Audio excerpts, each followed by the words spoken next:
Bueno, lo prometido es deuda y acá va el tercer video hablando de las tres emociones principales con las cuales tenemos que maniobrar para que estas emociones no nos lleven para todos lados. Y hoy es el caso del enojo o la ira. En un primer video hablé de la ansiedad, luego de la tristeza y ahora toca el enojo. Fundamental. Antes de empezar a gestionar las emociones tengo que poner orden en mí. Ese orden lo van a encontrar en el primer video de estos tres, en el cual doy tips como para ir gestionando ese orden interno que me permite tener el terreno fértil para la gestión de las emociones. Así que es fundamental entrar al video de la ansiedad y ahí en la primera parte explico qué sería generar ese orden antes de trabajar con las emociones. De vuelta, las emociones no son buenas ni malas.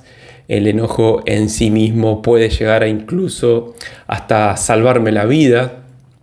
Hay ciertos ámbitos donde es políticamente correcto enojarse y hay ciertos ámbitos donde todo lo contrario, no es políticamente correcto enojarse. Y lo mismo pasa con las emociones. Hay lugares donde estar en modo vulnerable o triste o introspectivo no es, digamos, lo apropiado. Ahí hay que saber defenderse y quizás en un ambiente más sensible, más del arte o más donde se contemplan las emociones, sí está bien que uno se ponga en contacto con su parte tierna, ¿no? Entonces, ninguna emoción es buena o mala en sí mismo y tenemos que darnos cuenta de que hay que encontrar el ámbito específico para darle cabida a esas emociones. Hoy toca hablar del enojo. El enojo como emoción pura, inmediata, instintiva, es una emoción que permite que nos defendamos. Es una emoción que permite que nos defendamos del ego de los demás. Todos tenemos un ego. A veces el ego de los demás se desborda, a veces la gente se descentra. Y entonces no tenemos que permitir que la gente descentrada de alguna manera atropelle nuestra vida constantemente. Hay que ponerle un límite y ese límite puedo ponerlo gracias a que me enojé. Gracias a que me di cuenta de que alguien de alguna manera abusó de mí, pasó por encima mío, hizo algo injusto conmigo. Y entonces ahí tengo que poner un límite. Lo mejor es poner el límite a tiempo. Lo mejor es poner el límite, gracias a que lo pongo a tiempo, ponerlo desde un lugar de inteligencia emocional, desde un lugar de asertividad, de usar las palabras correctas, ni muy duro ni muy blando, manteniendo una firmeza, pero a su vez sin que me salga fuego por la boca y empiece a decir adjetivos descalificativos a la otra persona, o use una ironía o un sarcasmo, un comentario soberbio, ¿no? Porque eso ya es venganza y la venganza hace que la otra parte vuelva a sentirse herida y susceptible y vuelve a atacarme y yo la vuelvo a atacar y ahí no llegamos a ningún sitio, ¿no? Entonces, si la persona que tengo enfrente es una persona jodida, como puedo ser yo jodido en algún aspecto y hay una relación salvable, tengo que usar la asertividad. Decir de la manera más correcta posible, ni muy dura ni muy blanda, cuál es mi límite, cuál es el límite que la otra persona está atravesando y cuáles son mis condiciones para seguir con esa relación, aclarando que si cierta frontera se vuelve a cruzar en una futura vez, uno puede cortar relación y que está dispuesto a pagar el costo de ese corte de relación sin más, ¿no? Entonces, eso, avisar. Tranquilo, mira, si estas siguen siendo tus maneras y seguís vulnerando esto que para mí es un límite, es una frontera, tu falta de respeto, yo con vos no tengo más relación, no es una amenaza, no es nada, simplemente es amor propio.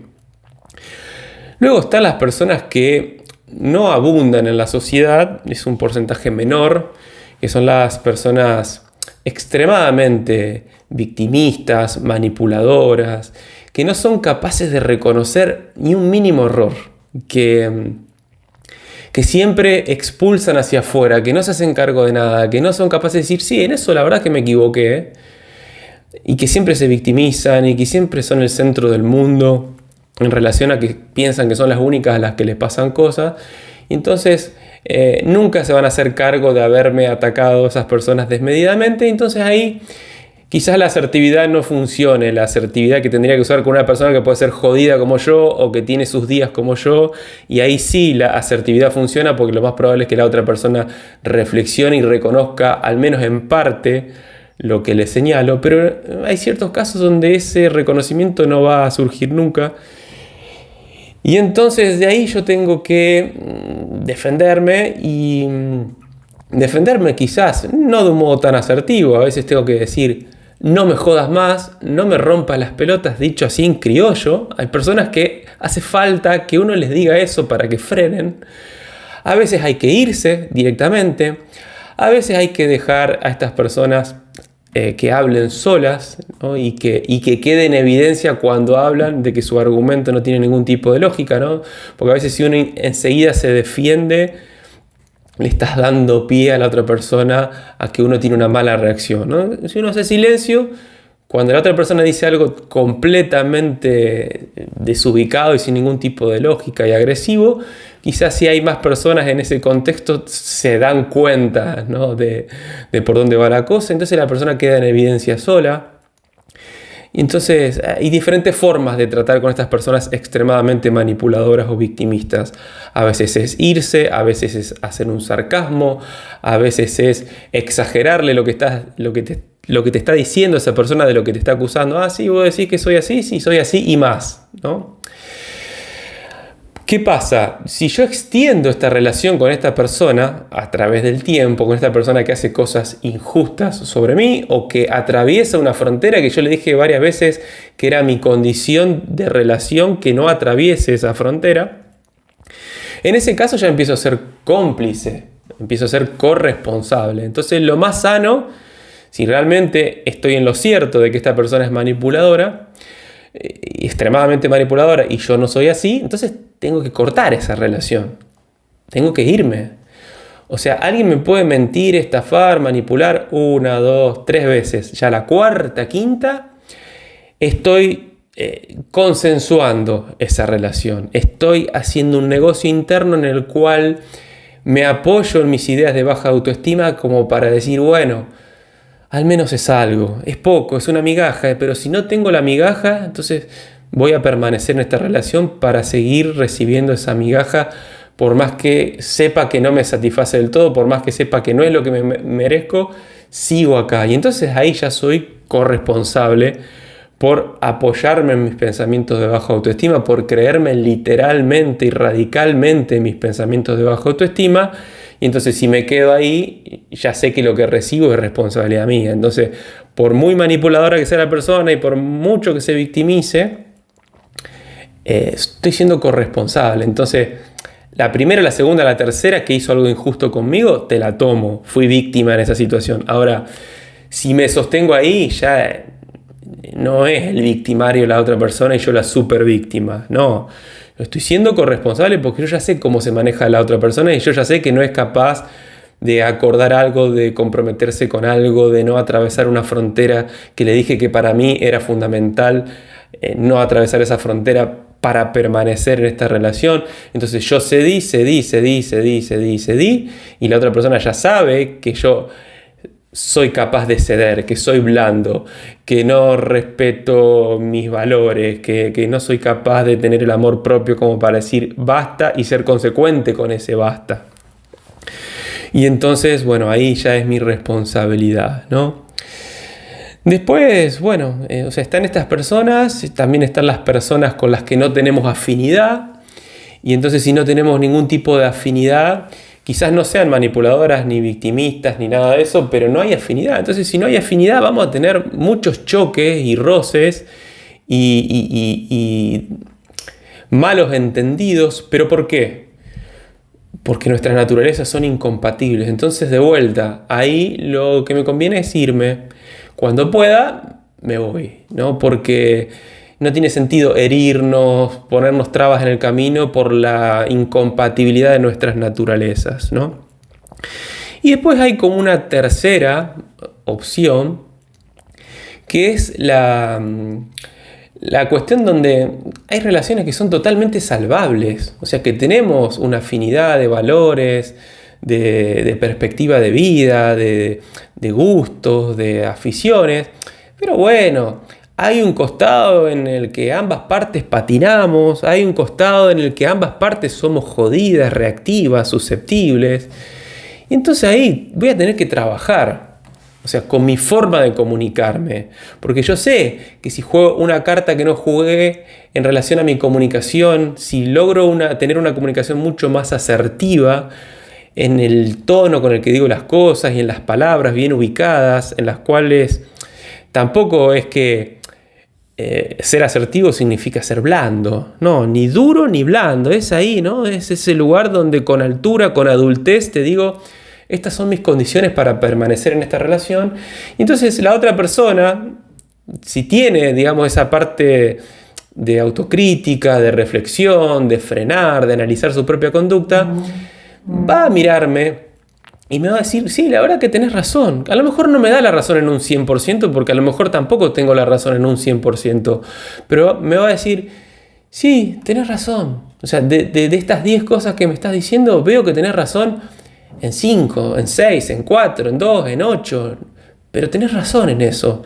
Y voy a hacer lo posible por modificarlo, ¿no? Entonces ahí hay posibilidad de salvar esa relación. Otra cosa que quiero mencionar en relación al enojo es cuando el enojo pierde su pureza, cuando se corre de ese lugar de pureza en cuanto a lo emocional que me sirve para protegerme, como el enojo del niño, que es momentáneo, es fugaz, está para defenderme y luego se va y luego se evapora. Y es cuando el enojo ya pasa a ser un refrito. Un refrito de un refrito de un refrito de un refrito de un refrito. Ahí cuando empieza a actuar mi ego y empieza a rumiar y empieza a acumular y empieza a quedarse dentro de mí.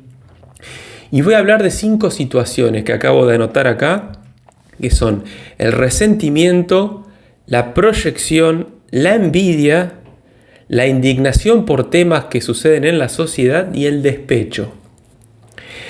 El resentimiento es esto, cuando me dejé pisotear una y otra vez por esto de la baja autoestima, de decir, quizás acá puedo obtener una migaja, pero podría ni siquiera tener una migaja, entonces por eso me quedo.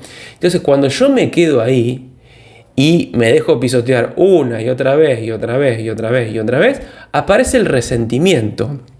El resentimiento de cómo puede ser que me haya hecho esto esta persona.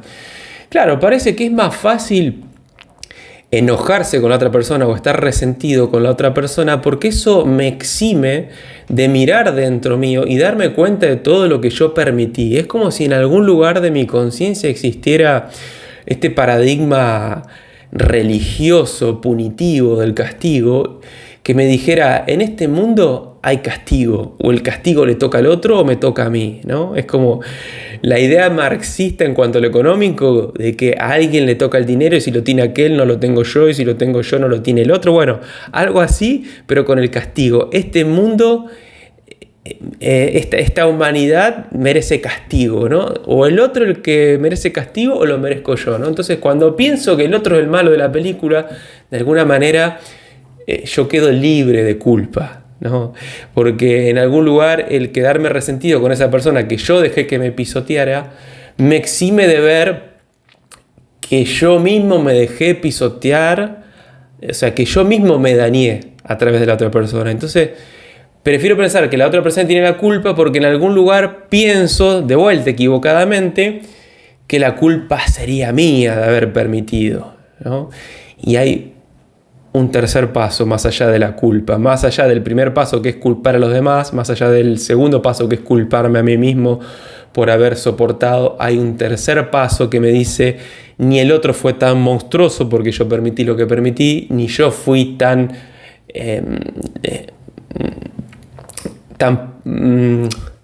ni yo fui, digamos, alguien que se quiso tan poco y merezco castigo por haber permitido lo que permití, por los errores que tuve.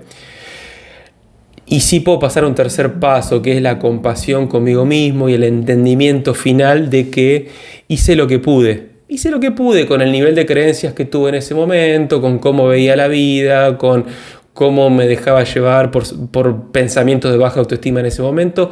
Hice hasta donde pude. Hoy ya no es justificativo. Hoy me doy cuenta de cómo es la cosa y hoy quiero otra cosa, ¿no? Pero ya está, ni el otro fue muy monstruoso, ni yo fui la peor porquería del mundo por haber permitido lo que permití que se hiciera conmigo. Ya está, hice lo que pude y hoy quiero otra cosa, ¿no? Entonces ahí el resentimiento desaparece.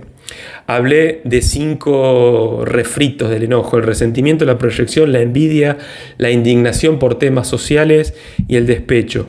Vamos por el segundo, la proyección. La proyección es ese enojo que es un refrito, ¿no? Que es algo que me molesta de la otra persona y que en realidad es un aspecto mío visto en la otra persona. Qué tacaña que es la otra persona, qué amarrete, ¿no? Y no, es más fácil ver la tacañería de la otra persona que ver que yo quizás en algún aspecto de mi vida guardo porque tengo miedo a perder, ¿no? Y ahí hay una proyección directa. Y entonces cuando me doy cuenta de que yo también tengo mi aspecto en el que tengo miedo a perder, ya no me enojo tanto con lo tacaño que es la otra persona. Cuando puedo perdonarme ese miedo que tengo a perder las cosas y a guardarlas. Qué autoritaria que es la otra persona. Cuando puedo ver que yo en algún aspecto soy autoritario, ya dejo de ver a la otra persona como tan autoritaria como creo que es. Ya soy compasivo conmigo mismo por los momentos en los cuales descarrilo y me pongo autoritario. Y entonces ya el enojo cede también, ¿no? Después está la envidia, que es otro refrito, ¿no? Del enojo, ¿no? Siento bronca y quiero que la otra persona baje del lugar donde está. Y cuando empiezo como a desmenuzar esta envidia y empiezo a darme cuenta de que la otra persona está ahí por mérito propio, porque trabajó por eso, porque pulió sus defectos y porque fortaleció sus virtudes, y porque es una planta con sus flores florecidas y yo quizás no es que no tenga el potencial de ser una planta florecida, simplemente es que estoy en estado semilla todavía y que trabajando sobre mis virtudes y puliendo mis defectos puedo llegar a ser también una planta florecida, aunque no necesariamente la misma planta florecida que es la otra persona, sino una planta florecida muy a mi estilo, muy a mi manera. Y entonces ya dejo de estar enojado con la otra persona y querer bajarla y dejar de hacer comentarios de dudosa comprobación, como que la otra persona llegó ahí de mala manera, ¿no? Dejo de hacer estos comentarios mentirosos para bajarla del lugar de altura donde creo que está y simplemente uso a esa persona como inspiración y digo, wow, qué bueno, cómo tuvo la tenacidad, cómo tuvo el coraje, cómo insistió y qué bueno hacia dónde pudo llegar. Y gracias a que le deseo ese bien ahora y admiro a esa persona, es que la vida me va a poder a mí permitir el crecimiento, porque lo que deseo para los otros lo deseo para mí mismo, ¿no? Y entonces cuando le deseo bien al otro, que hizo las cosas bien y por eso creció lo que creció, entonces la vida me va a permitir crecer a mí mismo, con mis dones, con mis talentos y muy a mi manera voy a ir pudiendo cosechar en el camino cosas igual que la otra persona o de un modo parecido a la otra persona, porque todos somos únicos y todos tenemos un recorrido diferente. La otra cuestión que es un refrito del enojo es la indignación por cuestiones sociales, nacionales o internacionales.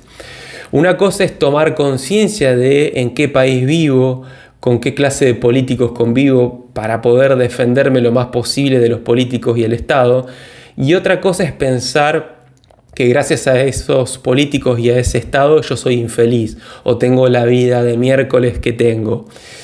Y ya estoy justificando toda mi miseria humana porque estoy puesto en este contexto social, ¿no? Entonces, una cosa es mirar para decir, bueno, sé con qué lobos, ¿no?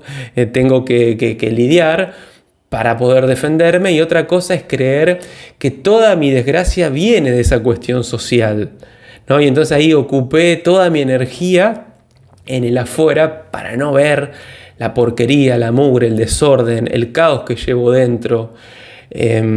Incluso, aunque, quizás en una menor medida, pero aspectos que incluso veo en los grandes tiranos de la sociedad están dentro mío, el autoritarismo, la omnipotencia.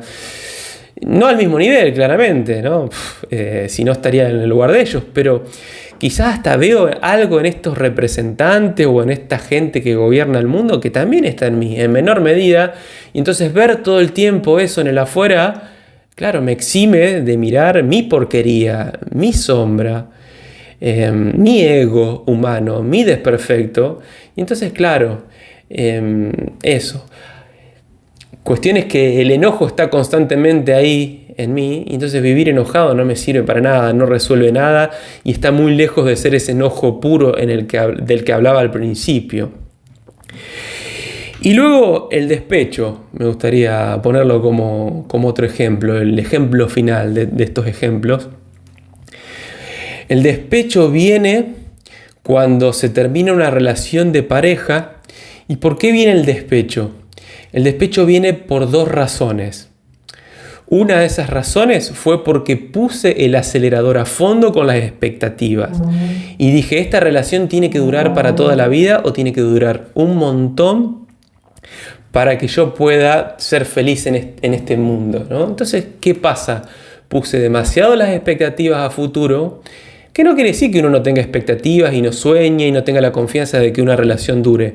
Pero en el fondo, nadie me puede asegurar que dure para siempre. Entonces tengo que tener una pequeña ventanita abierta que me diga, y si se termina, podría de alguna manera hacer ese duelo, resurgir de las cenizas y ser un ser humano pleno con el tiempo nuevamente. Si yo tengo esa ventanita abierta, me permite tener una relación sana, me permite tener una relación no tóxica. Claro, y si se termina no va a haber despecho, porque en el fondo yo siempre supe que la persona no tenía la obligación de elegirme a mí hasta la eternidad. Y que en realidad lo que hacíamos era elegirnos en el día a día y que si en algún momento esa persona no quería estar más conmigo, podía hacerlo, ¿no? Entonces ahí no hay resentimiento cuando realmente me doy cuenta de eso. La otra forma en la cual aparece el resentimiento es cuando yo soporté cosas, soporté, pensando que eso era una cuestión de meritocracia y que a más meritocracia, a más soportaba yo, más posibilidades tenía de que la persona se quede al lado mío. Y entonces luego un día la persona se va y yo dije, mira, todo el esfuerzo que hice, todo lo que banqué y encima se va. Claro, ahí aparece el despecho.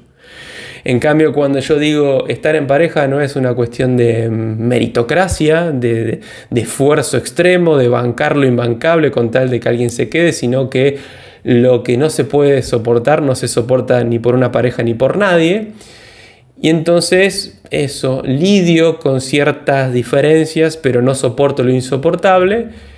Y entonces como nunca me dejé pasar por arriba en gran medida, pensando en que eso me iba a dar más posibilidades de permanencia al lado de alguien, si se termina la relación tampoco va a haber resentimiento, ¿no? Entonces, bueno, ahí están los refritos del enojo y la forma de alguna manera hacer desaparecer esos refritos. Y por último me gustaría hablar del eneagrama, concretamente de 3 personalidades que presenta el eneagrama, que le llama a esas personalidades eneatipos. Y hay 3 eneatipos cuyo principal filtro por el cual se percibe el mundo son las emociones. Hay 3 eneatipos que tienen que trabajar más con la parte mental y del miedo y la ansiedad. Y hay 3 eneatipos que tienen que trabajar más con las vísceras, la reactividad, el cuerpo, los placeres del cuerpo, la necesidad de espacio, el control, los límites, ¿no? y la corrección en el modo de gestionarme, en el espacio y con las cosas y con la vida. Y estos 3 eneatipos, que son el 8, el 9 y el 1, tienen 3 formas diferentes de gestionar la ira o el enojo. El eneatipo número 8 es el más visceral.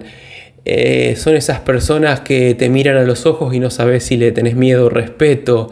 Son esas personas que tienen como mucha fuerza, que están bien plantadas, que saben defenderse y que incluso sienten como un orgullo de su fuerza y su potencia y hasta se ríen de los débiles. y los vulnerables, ¿no? Para estas personas es políticamente correcto ser fuertes. Y entonces estas personas son las que más enojo despiden por la boca y por su cuerpo. Son las que menos problemas tienen de sacar esa agresividad en sus expresiones, en sus palabras, e incluso llevándolo a veces directamente a la agresividad física. Y estas personas son las que tienen que aprender a maestrar a su bestia interior, a darse cuenta de que todo el mundo no está en su contra, a darse cuenta de que no hay culpables por todos lados, a darse cuenta de que él tiene su propia oscuridad como la tenemos todos y que no todo el mundo va a estar intentando atacarlos. Alguno habrá que ataque y habrá que defenderse, pero no todo el tiempo la gente nos ataca, ¿no? Entonces, este tipo de personalidad, el eneatipo 8, es una personalidad que saca su ira sin ningún tipo de problemas y que tiene que empezar a maestrar a esa bestia interior, porque puede darse cuenta de que hay personas con las cuales puede ser más sensible, más vulnerable, más tierna, y que no se va a usar eso en su contra. Después está la personalidad. Voy a hablar de la número 1 ahora. Hablé de la 8, ahora hablo de la 1 y finalmente voy a hablar de la 9. El eneatipo número 1 es una personalidad que siente ira, como el 8, pero es más políticamente incorrecto expresar la ira. Entonces la expresa, pero no la expresa tanto como el 8. La expresa más, es como una ira media que sale a través del sarcasmo, de la ironía, de la soberbia, del ¿qué querés si no les da, pobrecito, ¿no? Y bueno, mira lo que esa gente, ¿qué les podés pedir? ¿No? Constantemente este tipo de comentario donde todo el mundo es imperfecto, menos ellos, ¿no? Aunque en su fuero interno se critican mucho por su imperfección también. Y también hay bastante de la crítica a la propia imperfección, pero por ahí son más severos con la imperfección ajena. Son los primeros jueces del mundo en ver lo que está bien y lo que está mal. Y de nuevo, ¿no? Estas personas tienen que aprender a trabajar con su ira, darse cuenta de que el mundo es imperfecto, de que a lo sumo se puede aspirar a la excelencia por gusto propio, por ética, por placer de buscar la excelencia, pero la perfección no existe. Y entonces el camino para trabajar con la ira en estas personas es compasión con su imperfección, con su desprolijidad, y compasión con la desprolijidad y la imperfección de las demás personas. El camino es la aceptación, la serenidad, ¿no? Y de vuelta, el amaestramiento de esa bestia interior que sale a mostrar sus dientes, pero no tanto como la personalidad del eneatipo 8.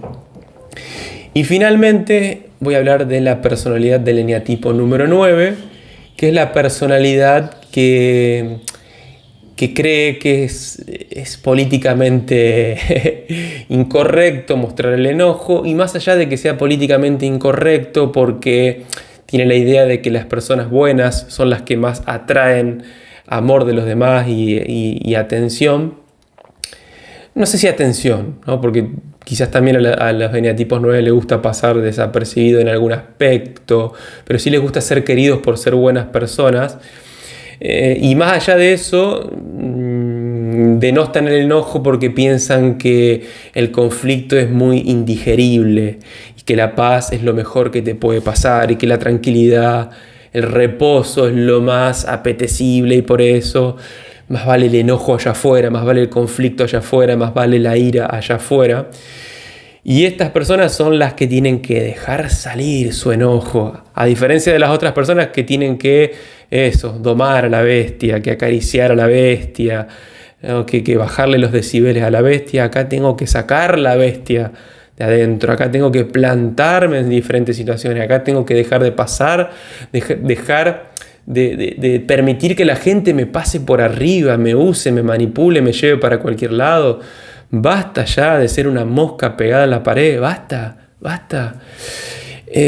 Igualmente nunca voy a ser una bestia con esta personalidad y ser tan violento. Quizás si acumulo demasiado, sí, quizás me convierta en el pibe que recibía bullying durante mucho tiempo, después mató a 30 compañeros. Por eso no es bueno acumular y acumular.